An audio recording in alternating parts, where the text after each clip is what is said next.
Isang PR firm ng mga kriminal.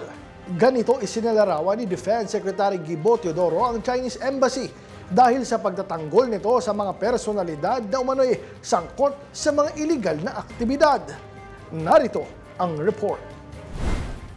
Binanatan ni Defense Secretary Gilbert Teodoro Jr. ang Chinese Embassy dahil sa pagtatanggol nito sa kontrobersyal na negosyanteng si Tony Yang at iba pang individual na sangkot umano sa mga iligal na aktibidad sa bansa.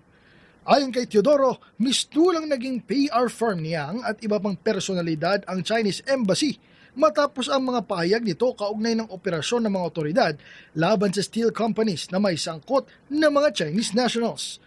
Kasama si Teodoro sa isinagawang raid sa Sanjia Steel Corp sa Misamis Oriental noong Mayo na pag-aari umano ni Yang kung saan umabot sa 70 Chinese nationals ang naaresto sa operasyon dahil sa paglabag sa immigration laws at iba pa. Kinwestiyon ng Chinese Embassy ang paglahok ng military sa operasyon dahilan para magkapalitan ng maanghang na pahayag ang magkabilang panig. Paglilinaw naman ng Armed Forces of the Philippines, support unit lamang sa militar para sa National Bureau of Investigation at Presidential Anti-Organized Crime Commission.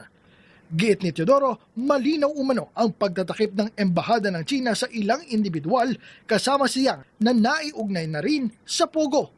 Ang pahayag na ito ni Teodoro ay sa kasagsagan ng nagpapatuloy na bangayan ng Chinese Embassy at PCG spokesperson Jay Tariela na matapang na kumukondena sa mga agresibong kilos ng China sa West Philippine Sea. Samantala, binigyang diin ng AFP na walang sino mang itinuturing na guilty dahil lamang sa citizenship habang ipinagpapatuloy pa ang investigasyon sa ngayon.